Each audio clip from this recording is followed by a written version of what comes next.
पछि त्यो म पछि कुरा गर्छु है। मैले विक्रम सरलाई के अनुरोध गरेँ भने यो हामीले लाइभ स्ट्रिमिङ गरिरहेको छौँ फेसबुकमा, त्यो भएर हजुरले रेकर्ड गरिरहने वा कम्प्युटरमा त्यो खालको लोड नदिउँ। यो सिधै अहिले लाइभ स्ट्रिमिङ पनि भइरहेछ ग्रुपमा, त्यो भएर तपाईँलाई कहीँ चाहियो भने त्यो डकुमेन्ट हामीले उपलब्ध गराउँछौँ है। ल ओके ओके हस्, थ्याङ्क यू।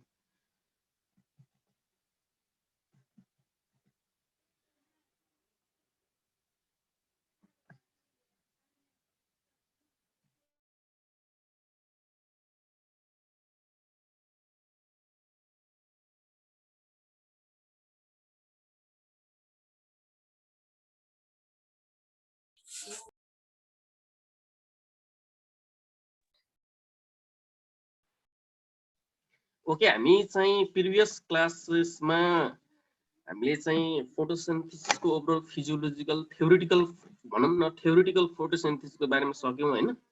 अब हामीले चाहिँ क्वेसन्स पनि मैले गराइसकेको थिएँ। अब कति क्वेसन्सहरू गराएँ, त्यसमा चाहिँ अब आफू अवगत रहिरहनु पर्यो हैन। अब केही क्वेसन्सहरू यहाँ पनि सम्मिलित हुन्छन्, ध्यान दिएर पढ्नु पर्यो हैन। यो क्वेसन्सहरू चाहिँ हामी डिस्कसन मिडियममा जान्छौँ र अब हामीसँग टाइम एकदम कम छ, आधी घन्टामा सकिएला सायद। अब चाहिँ पढिरहँदाखेरि कस्तो हुन्छ भने मैले चाहिँ एकदमै फोटोसिन्थेसिसको बारेमा थ्योरिटिकल फोटोसिन्थेसिस जुन हाम्रो फोटोसिन्थेसिसको ओभरअल मेकानिजमको बारेमा मैले पढाइसकेँ। अब त्यसमा हामीले चाहिँ डिफरेन्स चाहिँ C3 प्लान्ट्स र C4 प्लान्ट्सको डिफरेन्सलाई हेर्दाखेरि त्यसमा कस्ता कस्ता सिमिल्यारिटी हामी चाहिँ चर्चा गर्छौँ है अहिले। जस्तै C3 प्लान्ट्समा मैले पढाइरहँदाखेरि के हुन्छ भने विक्रम सर एकपल्ट फेरि अनम्युट गरिदिनु न।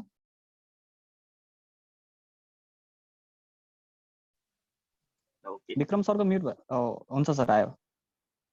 ओके सर, अब मैले यो C3 प्लान्ट्स र C4 प्लान्ट्स भनेर मैले पढाइसकेँ हैन। C3 प्लान्ट्सलाई हामी के पनि भन्छौँ भन्ने कुरा मैले भनिसकेँ। क्याल्भिन साइकलको प्लान्ट्सहरू पर्छन्, जसमा चाहिँ हाम्रो ग्रामिनी फ्यामिलीको राइस मेज पर्दैन हैन। त्यसपछि हाम्रो व्हिट बार्लीहरू पर्छन् भने C4 प्लान्ट्समा हामीले चाहिँ कार्बन एसिमिलेसन रियाक्सन अथवा यसलाई ह्याच र स्ल्याग पाथवे पनि भनेर पढिन्छ हैन। अब यो पढिरहँदाखेरि कस्तो हुन्छ भने अब C3 प्लान्ट्सको जुन जति पनि फोटोसिन्थेसिस प्रोसेस हुन्छ त्यो चाहिँ हाम्रो मेसोफिल सेल्समा पाइन्छ। अब चाहिँ लिफको एनाटोमीदेखि लिएर त्यसको मेसोफिल सेल्सहरू, बन्डल सिट सेल्सको बारेमा मैले त्यत्रो भनिसकेँ हैन।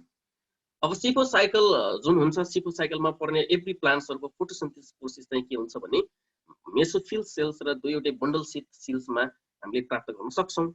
अब C3 साइकलको डिफरेन्सिएसलाई कम्पेरिजन गर्दाखेरि के हुन्छ भने यसको फर्स्ट कार्बन डाइअक्साइड एक्सेप्टर मैले RUBP लाई भने, जुन राइबोलोज 1,5 बाइफस्फेटो जुन भन्ने जसले चाहिँ जसमा के गर्छ भने हाम्रो रुबिस्को भन्ने इन्जाइमले के गर्छ भने क्याटालाइज गर्छ म्याग्नानिज र कोलोनिनको प्रोडक्सन्समा। त्यस्तै गरेर चाहिँ C4 प्लान्ट्समा के हुन्छ भने हाम्रो PEP फस्फोइनल पाइरुविक एसिड भन्ने एउटा चाहिँ इन्जाइम हुन्छ, त्यसले चाहिँ के गर्छ भने फर्स्ट कार्बन डाइअक्साइड एक्सेप्टर हो र यसको फर्स्ट स्टेबल प्रोडक्ट चाहिँ के हुन्छ भने अक्जालो एसिटिक एसिड फर्मेसन गर्नको लागि PEP ले चाहिँ के गर्छ भने कार्बन डाइअक्साइडलाई फिक्सिस गर्छ। अब त्यस्तै गरेर C3 प्लान्ट्समा हामी चाहिँ क्रान्च एनाटोमी पाइँदैन। मैले भनिरहेको थिएँ मेजमा मात्र एउटा यस्तो क्रान्च एनाटोमी पाइन्छ भनेको त्यो भनेको एकदमै पेकुलियर बिहेभियर हो कि पेकुलियर क्यारेक्टरिस्टिक्स भनेर पढ्छौँ त्यसलाई हैन। एकदमै अनौठो किसिमको चाहिँ क्यारेक्टर्स के त्यसको चाहिँ गुण एकदमै अनौठो हुन्छ। अब चाहिँ हामीले मेजको लिफ हेरिरहेको छौँ नि हैन। मेजको लिफ अलि बोडन हुन्छ, अलि लामो हुन्छ, बोडन हुन्छ, जसमा चाहिँ के हुन्छ भने नम्बर अफ क्लोरोप्लास्ट एकदमै बढी हुन्छ, जसको कारणले गर्दाखेरि फोटोसिन्थेसिसको रेट पनि बढी हुन्छ। त्यही भएर इनर्जी कन्ज्युमिङ जुन प्रोसेस हुन्छ, त्यही भएर हामीले C4 प्लान्ट्समा एकदमै धेरै भएको प्राप्त गर्न पनि सक्छौँ। अब यो स्लाइडमा ती कुराहरूलाई चाहिँ एकदमै डिस्क्रिप्सनको बारेमा लेखिएको छ हैन। अब हामी यससँग सम्बन्धित क्वेसन्सहरुतिर जान्छौँ है मेनली।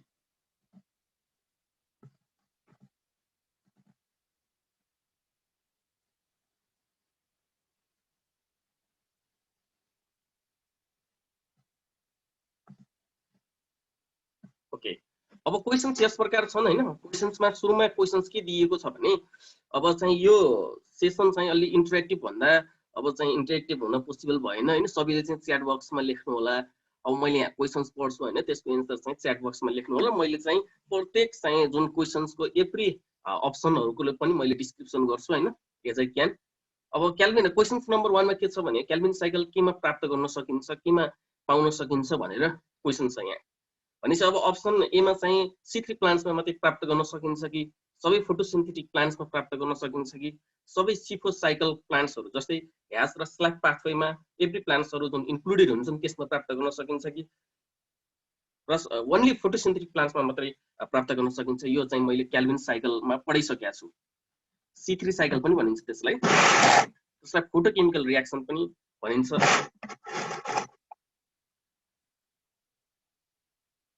C3 साइकलमा अब म एन्सर हेर्छु है, यहाँ एन्सर गएर हेर्छु हैन।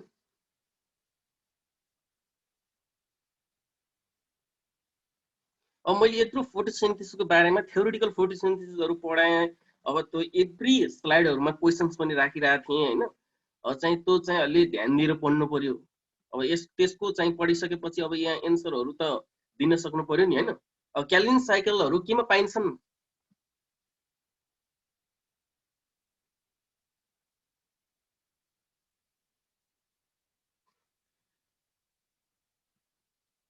ओके,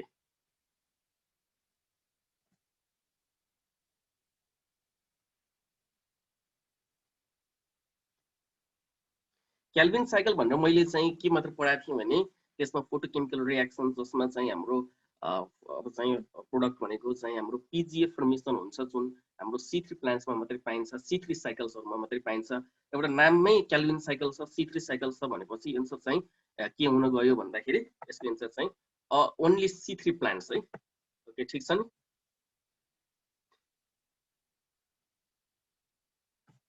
ल ओके, अब क्वेसन नम्बर हामी 2 तिर जान्छौँ है। ओके, अब क्वेसन नम्बर 2 मा के छ भने जति पनि हाम्रो यहाँ क्वेसन्स नम्बर 2 मा के छ भन्दा translocation of carbohydrate nutrients usually occurs in the form of भनेर भनिएको छ। मैले यो कुरा पढिसकेको छु। जति पनि हाम्रो फोटोसिन्थेसिसको मार्फत बनेका फुड मटेरियल्सहरू हुन्थे त्यो फुड मटेरियल्स चाहिँ हाम्रो प्लान्ट्समा के को फर्ममा चाहिँ ट्रान्सलोकेसन हुन्छ। त्यो ट्रान्सलोकेसन भनेको हाम्रो बाइडाइरेक्सनल ट्रान्सलोकेसन मार्फत हुन्थ्यो, जुन जसमा चाहिँ हामी मन्स मास फ्लो भनेर पनि भनिरहेको थियौँ होला। स्टोर चाहिँ केमा हुन्छ र ट्रान्सलोकेट चाहिँ केमा हुन्छ भन्ने कुराहरू छ। स्टोर चाहिँ केमा हुन्छ, मलाई यसको एन्सर चाहिन्छ है।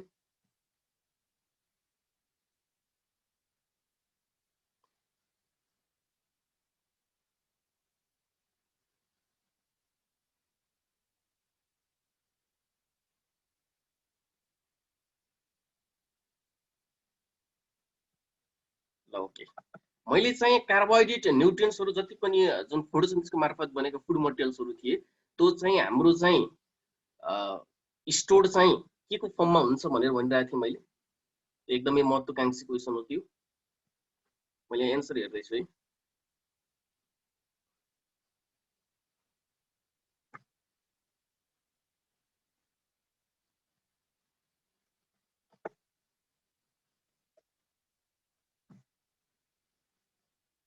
ल ओके, स्टोर चाहिँ हाम्रो सुक्रोजको फर्ममा हुन्छ भने ट्रान्सलोकेट चाहिँ हाम्रो ग्लुकोजको फर्ममा हुन्छ है। ल ओके, अब क्वेसन नम्बर 3 मा जान्छौँ। 3 मा के भनिएको छ भने अब यो फेरि यहाँ सबैले भन्ला नि फेरि यहाँ चाहिँ माल्टोज पनि छ भन्ने कुराहरू। यो चाहिँ हाम्रो माल्टोज चाहिँ के हुन्छ भने जति पनि फुड मटेरियल्सहरू फोटोसिन्थेसिसको मार्फत बन्ने हो त्यो चाहिँ प्लान्ट्सको लागि एभाइलेबल हुनु पर्यो नि।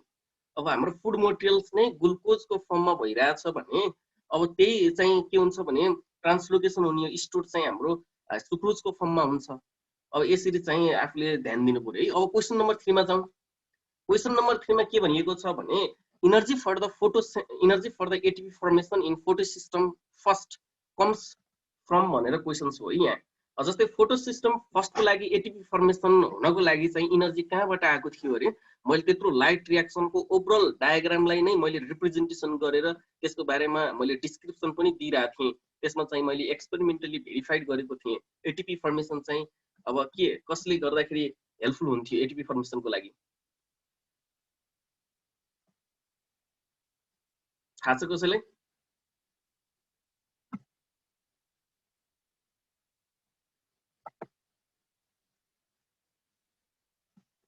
स्याटै हेर्न मिलेन के।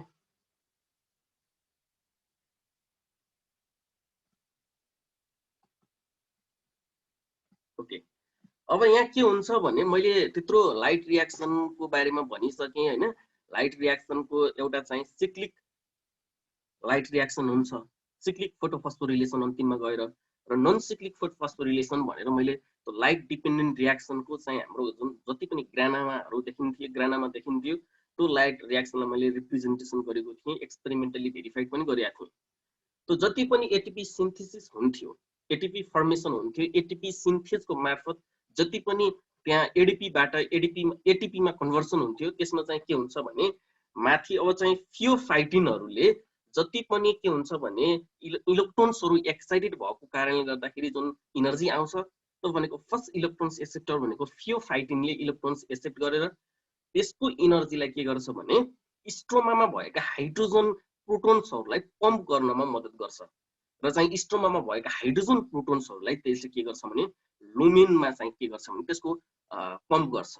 यसरी पम्प गरिसकेपछि के हुन्छ भने हाइड्रोजन ग्रेडियन्टको कन्सन्ट्रेसन बिस्तारै चाहिँ लुमेनमा के हुन्छ भने बढ्दै जान्छ। त्यसरी हाइड्रोजनको कन्सन्ट्रेसन बढ्दै गइसकेपछि ती हाइड्रोजनहरू के हुन्छन् भने बिस्तारै एटिपी सिन्थेसको मार्फत के हुन्छन् भने बाहिरतिर अब चाहिँ अप्परतिर चाहिँ के हुन्छन् भने फेरि तिनीहरू पनि पम्प हुन थाल्छन्। त्यस्तो अवस्थामा के हुन्छन् भने तिनीहरू हाइड्रोजन प्रोटोन्सहरूले के गर्छ भने तिनीहरूले चाहिँ एडिपीबाट एटिपीमा कन्भर्सन भएर एटिपीको फर्मेसन गराउँछन्। 1 मोलिकुल्स अफ एटिपी फर्मेसन गर्नको लागि 3वटा हाइड्रोजन आयन्सहरू आवश्यक पर्छ, 3वटा हाइड्रोजन प्रोटोन्सहरू। कोही बुकहरूमा चाहिँ हामीले 2 point समथिङ पनि देखिन्छ हैन, तर चाहिँ हामी चाहिँ ओभरअल त्यसको डिप नलेजमा पढियो भने अब चाहिँ हामीले चाहिँ नीटको बुकहरूमा देखियो भने चाहिँ अब एक्ज्याक्टली चाहिँ 2 point समथिङ 4-6 हरू लेख्छन् हैन, हामीले चाहिँ 3 भनेर पढ्छौँ है। भनेपछि मैले अब त्यसको बारेमा लाइट रियाक्सनको बारेमा त्यत्रो भनिसकेको छु, त्यत्रो भनिसकेपछि पनि त अब तिमीले जान्नु पर्यो नि हैन। भनेपछि एनर्जी कहाँबाट आउने रहेछ एटिपी फर्मेसनको लागि भन्दा energy from the hydrogen gradient जुन अप्सन ए मा छ, एटिपी फर्मेसन गर्नको लागि है। ओके, अब म अर्कोतिर जान्छु है स्लाइडमा। यो स्लाइडमा के भनिएको छ भने एकछिन है, यो स्लाइडकै बारेमा म थोरै अवगत पनि गराउँछु। यो स्लाइडमा के छ भने यो भनेको सुरुमा चाहिँ हाम्रो लाइट रियाक्सन हो, यो भनेको हाम्रो डार्क रियाक्सन हो। यसलाई चाहिँ ओभरअलली रिप्रेजेन्टेसन गरेको छ। लाइट रियाक्सनमा के हुन्छ भने लाइट रियाक्सनमा के हुन्छ, जति पनि एनर्जी फर्मेसन हुन्छन् एसिमिलिटी पावरहरू, ती एसिमिलिटी पावरहरू युटिलाइज भएर क्याल्भिन साइकलमा जाने हो, जुन हाम्रो भनेको डार्क रियाक्सनतिर हो। Kelvin साइकलको dark रियाक्सनमा Kelvin cycle, सिको cycle र क्याम साइकलहरू पर्छन्। त्यस्तो अवस्थामा जति पनि फुड मटेरियल्सहरू, जति पनि एसिडिटी पावरहरू एटिपी एनएडीपीएच2 फर्मेसन भइरहेको थियो, त्यो चाहिँ के हुन्छ भने युटिलाइज हुन्छ ग्लुकोज फर्मेसन हुनको लागि जुन क्याल्भिन साइकलमा जान्छन्। त्यही कुराहरू यहाँ भनिएको छ। ओके, लाइट रियाक्सन र डार्क रियाक्सनको कुरा छ है यहाँ। ओके, क्वेसन नम्बर 4 मा जाउँ हैन। क्वेसन नम्बर 4 लाई अब कसरी अब डिल गर्न सकिन्छ यो क्वेशन्सलाई, एकदमै म्याक्सिमम क्वेशन जति पनि मैले यो सेसनमा जति पनि क्वेशन्सहरू गराउँछु एकदमै एक्जाम पोइन्ट अफ भ्यूको लागि, या तिमीहरू चाहिँ मेडिकल फिल्ड हो, चाहिँ बीई इन्जिनियरिङको फिल्ड हो, यो चाहिँ यिनीहरू क्वेशन्सहरू आइरहन्छन् है। एकदमै इम्पोर्टेन्ट कुराहरू छ, एकदमै मोस्ट इम्पोर्टेन्ट कुराहरू छ यहाँ हैन, मेडिकलहरू प्यारामेडिकलको लागि, एजी फरेस्ट्री भेटनरीको लागि। अब क्वेसन नम्बर 4 तिर जान्छौँ। यो भनेको त यो सामान्य क्वेशन्स हो। The core metal of chlorophyll भनेर हाम्रो जुन क्लोरोफिल मोलिकुल्समा पाइरोल रिङको पोर्फाइरिङ रिङ र हाइड्रोकार्बन टेल भनेर हामीले चाहिँ रिप्रेजेन्टेसन गरेको थियौँ त्यो क्लोरोफिल मोलिकुल्समा। त्यस्तो अवस्थामा के हुन्छ भने पोर्फाइरिङ रिङ अर्थात् त्यसलाई हामी रियाक्सन साइट पनि भन्छौँ। त्यो रियाक्सन साइटको जति पनि कम्पाउन्डहरू थिए त्यहाँ एउटा कोर इलिमेन्ट चाहिँ हाम्रो लिफ भित्र पाइने त्यो पोर्फाइरिङ रिङ भित्र पाइने एउटा डाइभ्यालेन्ट इलिमेन्ट पनि भन्छु मैले हैन। त्यो एकदमै मोस्ट इम्पोर्टेन्ट हो। त्यसलाई चाहिँ मैले के पनि भन्छु भने एकदमै त्यसले गर्दा नै के हुन्छ भने रियाक्सन साइटमा ओभरअल फोटोसिन्थेसिसलाई त्यसले कन्ट्रोल पनि गरिरहेको हुन्छ। भनेपछि त्यसको एन्सर के हुने भयो, जसलाई चाहिँ 4वटा नाइट्रोजन कम्पाउन्डले पनि घेरेर राखेको हुन्छ नि, त्यसलाई चाहिँ अब चाहिँ चित्रमै देख्न सकिन्छ, म्याग्नेसियमै छ होला हैन। ओके, ठीक छ, म्याग्नेसियम छ। कोर मेटल अफ क्लोरोफिल भनेको म्याग्नेसियम हो, एकदमै सेन्टर। कोर मेटल भनेको सेन्टरमा रहेको के त्यस्तो मेटल जुन चाहिँ त्यो सेन्टरमा लोकेटेड छ। अब यो चाहिँ बोटनीको केसमा यसरी क्वेसन आउँछ हैन, तर जुलोजीको केसमा के भन्न सक्छ भने तिम्रो जुन जति पनि ब्लड छ नि, रगत छ नि, त्यो रगतको हेमोग्लोबिनमा हेमोग्लोबिनको कोर मेटल के हो भनेर क्वेसन सोध्न सक्छ। यो भनेको बोटनीको फ्याकल्टीमा यसरी क्वेसन सोध्न सक्छ, यो चाहिँ जुलोजीको फ्याकल्टीमा यसरी क्वेसन सोध्न सक्छ। भनेपछि बोटनीमा कसरी सोध्ने भयो भने क्लोरोफिलमा प्लान्ट्सतिर जान्छ बोटनी भनेपछि त्यसको कोर मेटल भनेको म्याग्नेसियम हुन सक्छ, हुन्छ नै। र चाहिँ हाम्रो ब्लडको ह्युमन ब्लडको हेमोग्लोबिनमा चाहिँ के सेन्टर्ड हुन्छ भन्दाखेरि आइरन हुन्छ। यो कुराहरू बुझौँ, किनकि हेमोग्लोबिन भनेकै आइरन्सको प्रिसेन्स हुन्छ त्यहाँ। कुरा क्लियर हुनुपर्छ यसमा। दुईटै क्वेसनहरू आउन सक्छ है, किन जुलोजीमा नै आउन सक्छ र चाहिँ बोटनीमा नै आउन सक्छ। अब क्वेसन नम्बर 5 तिर जाउँ। क्वेसन नम्बर 5 मा के भनिएको छ भने which of the following is the carbon dioxide acceptor in C four plants. अब सिफो प्लान्ट्समा चाहिँ कार्बन डाइअक्साइड एक्सेप्टर भनेको कुन हुन सक्छ, को हो, तलका मध्ये चाहिँ कुन हुन सक्छ भन्ने क्वेसन हो हैन। भनेपछि अब तिमीले यो चाहिँ जानेका छौ, यो त सामान्य क्वेसन हो हैन। अब मैले सिफो प्लान्ट्सको बारेमा बिस्तारै भन्छु हैन। सिफो प्लान्ट्स भनेको हाम्रो अब ह्याज र स्ल्याक पाथवे भित्र पर्ने जति पनि प्लान्ट्सहरू हुन्छन्, जसमा चाहिँ हाम्रो क्रान्च एनाटोमी हुन्छ, जसमा हाम्रो रेथ एनाटोमी पनि भन्छौँ। यो चाहिँ सिफो प्लान्ट्सको जुन ह्याज अथवा स्ल्याक पाथवे थियो त्यो भनेको सुरुमा पाइएको भनेको सुगर क्यानमा हो, फर्स्ट अब्जर्भ गरिएको। कुरा क्लियर हुनुपर्छ है, मैले भन्दैछु।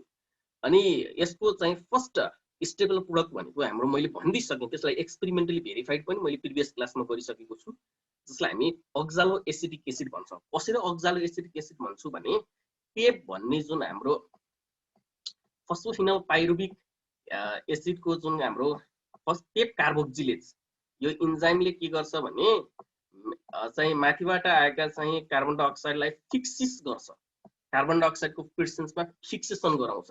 त्यसरी चाहिँ के गर्छ भने चारवटा कार्बन कन्टेनिङ भएको एउटा चाहिँ अर्गानिक कम्पाउन्ड फर्मेसन हुन्छ, जसलाई हामी अक्जालो एसिटिक एसिड भन्छौँ, OAA। अब तिमीहरूलाई मैले अक्जालो एसिटिक एसिड भनेर पढाएँ। अब त्यहाँ के पनि दिन सक्छ भने अप्सनमा अक्जालो एसिटेट पनि दिन सक्छ, म्यालेट पनि दिन सक्ला, म्यालिक एसिड पनि दिन सक्ला। अब मैले चाहिँ यो पढाएँ, अब तिमीहरूले चाहिँ के हुन सक्छ भने अब टिचरलाई दोष लाउने सम्भावना धेरै हुन्छन् हैन, पोसिबिलिटीहरू धेरै हुन्छन्। त्यही भएर एउटै टर्मिनोलोजीहरू जहिले पनि युज नगरौँ है, डिफ्रेन्ट टर्मिनोलोजीहरू हुन्छन्। अब चाहिँ हैन म्याथ चाहिँ फिक्स हुँदैन कि म्याथ 1 + 1 भनेको 2 नै हुन्छ, तर यहाँ चाहिँ त्यस्तो हुँदैन। यसमा प्रोबेबिलिटीहरू धेरै हुन्छन्, यसका अब डिफ्रेन्ट टर्मिनोलोजीहरू यहाँ युटिलाइज गरेको हुन्छ।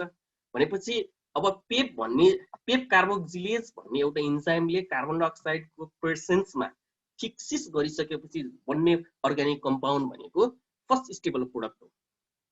अब पेप कार्बोक्जिलेज भन्ने इन्जाइम भनेको कार्बन डाइअक्साइड एक्सेप्टर भयो, अथवा कार्बन डाइअक्साइड एक्सेप्टर होइन, कार्बन डाइअक्साइड फिक्सेसन पनि भन्छ, फिक्सेसर के कार्बन डाइअक्साइडलाई फिक्सिस गर्ने, because it has high affinity to accept carbon dioxide rather than oxygen. Oxygen भन्दा बढी चाहिँ कार्बन डाइअक्साइड फिक्सिस गर्ने यसको क्यापेसिटी हुन्छ। भनेपछि एन्सर मैले सबै भनिदिइसकेँ भनेपछि पेप हुने भयो एन्सर। कुरा क्लियर छ? Pep is the best answer of question number 5। अब आरयुबिपी को बारेमा हामीले बिस्तारै चर्चा गरिरहँदाखेरि के हुन्छ भने आरयुबिपी भनेको राइबोलोज 15 बाइफस्फेट हो।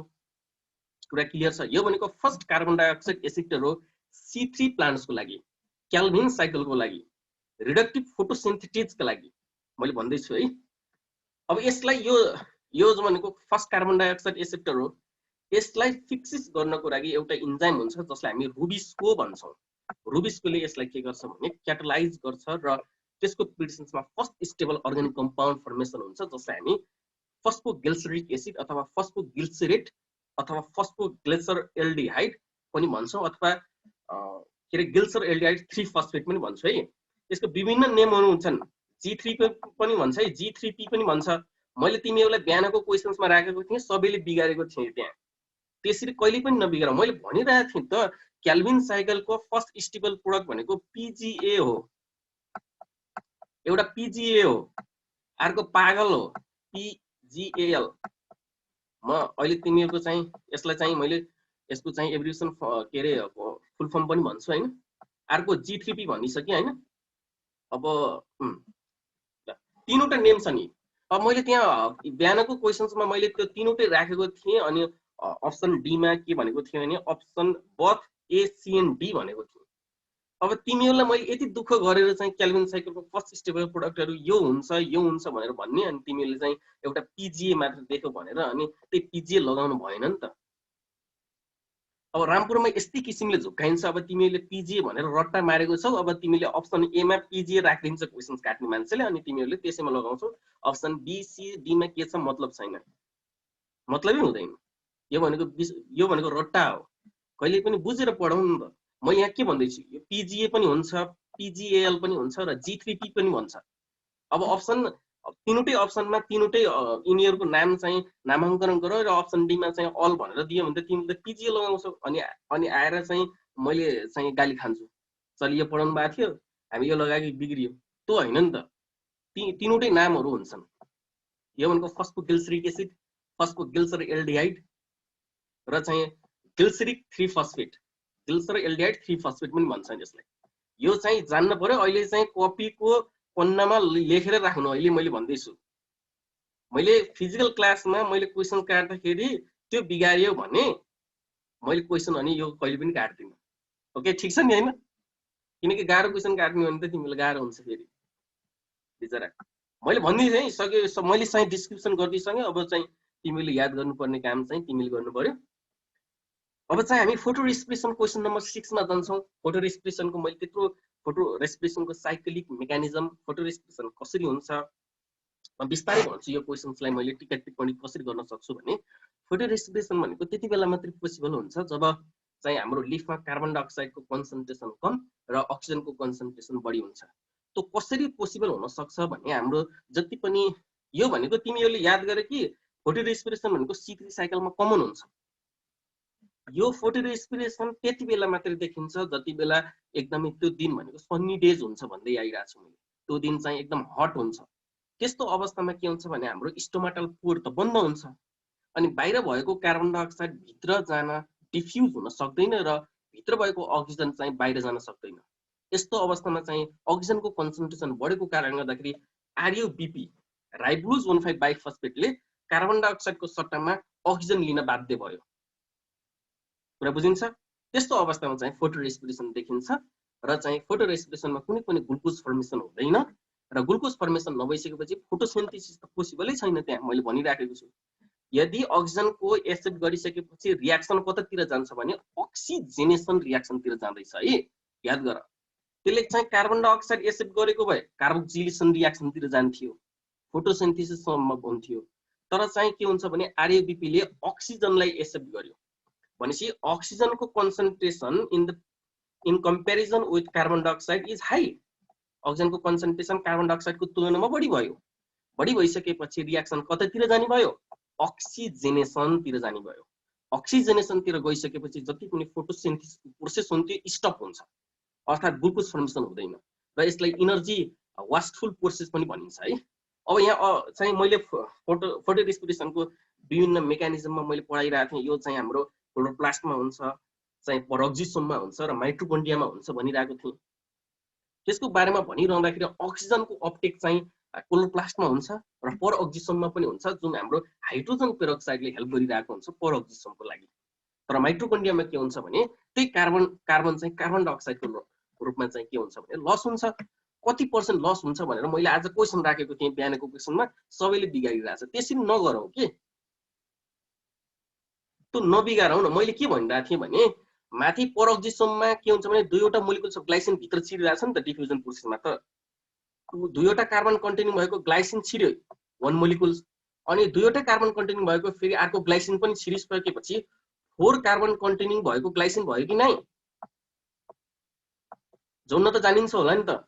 अब 4 कार्बन कन्टेनिङ भएको ग्लाइसिन आइसकेपछि 1 कार्बन कन्टेनिङ भएको कार्बन डाइअक्साइडको रूपमा लस भयो, अनि 3वटा कार्बन कन्टेनिङ भएको सेरिन फर्मेसन भइरहेछ भनेपछि 4 कार्बनलाई हामीले 100% मान्यौँ भने अब चाहिँ एउटा कार्बन गइसकेपछि 25% गयो नि त, 75% त अझै बाँकी छ भनेपछि 25% कार्बनको लस चाहिँ कार्बन डाइअक्साइडको फर्ममा कुन ठाउँमा हुन्छ भनेर चाहिँ त्यत्रो क्वेसन सोध्दाखेरि तिमीहरूले चाहिँ मिलाउन सकेनौ। त्यत्रो दुःख गरेर मैले पढाएको। You have to know that. Okay, अब फोटो रेस्पिरेसन केमा देखिन्छ भनेर त सामान्य क्वेसन छ, के हुन सक्छ यसको एन्सर?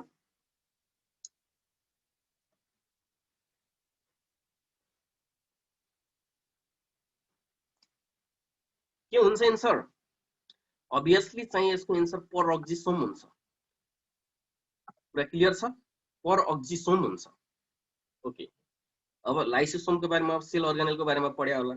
लाइसोसोमलाई के भन्छ, सेन्ट्रोइल्सलाई के भन्छ, मेसोसोममा के हुन्छ? मेसोसोम भनेको एउटा भनेको ब्याक्टेरियाले रेस्पिरेसन गर्ने प्रोसेस भनेको मेसोसोमबाट गर्छ। यो कुरा याद गरौँ। यो भनेको ब्याक्टेरियाले गर्ने कुरा हो। लाइसोसोमलाई हामीले सुसाइडल ब्याग पनि भन्छ होला। त्यो भनेको अब तिमीहरूले पढ्या होला चाहिँ, यो चाहिँ पढ्या होला नि त हैन? सेल अर्गानेलमा पढ्या होला। ओके, अब क्वेशन नम्बर 7 तिर गयौँ है। क्वेशन नम्बर 7 मा के भनिएको छ भने क्रान्च एनाटोमी केमा प्राप्त गर्न सकिन्छ भनेर अब क्वेशन सोधियो। अब क्रान्च एनाटोमी केमा पाइन्छ भनेर अब यत्रो मैले त्यत्रो चाहिँ एउटा एनाटोमी नै, फिलिपको एनाटोमी नै अब चाहिँ लिएर मैले एक्सपेरिमेन्टली भेरिफाइड गरिदिएको कुराहरू पनि अवगत गराउन चाहे मैले हैन। अब क्रान्च एनाटोमी जहिले पनि हामी सिफो साइकलमा पाउँछौँ, क्याम प्लान्ट्समा पाउन सकिन्न। यो कुरा याद छ नि? सिफो साइकल र क्याम प्लान्ट्स भनेका सिमिल्यारिटिज उस्तै हो। एउटा कुरामा मात्रै उसको डिफरेन्स छ कि हाम्रो सिफो साइकलमा चाहिँ हाम्रो के हुन्छ भने क्रान्च एनाटोमी पाइन्छ। क्रान्च एनाटोमीलाई अर्को पनि रेट एनाटोमी पनि भनिन्छ। क्वेशन सोध्नु पर्यो भने रेट एनाटोमी पनि भन्ला। WREATH, rate anatomy.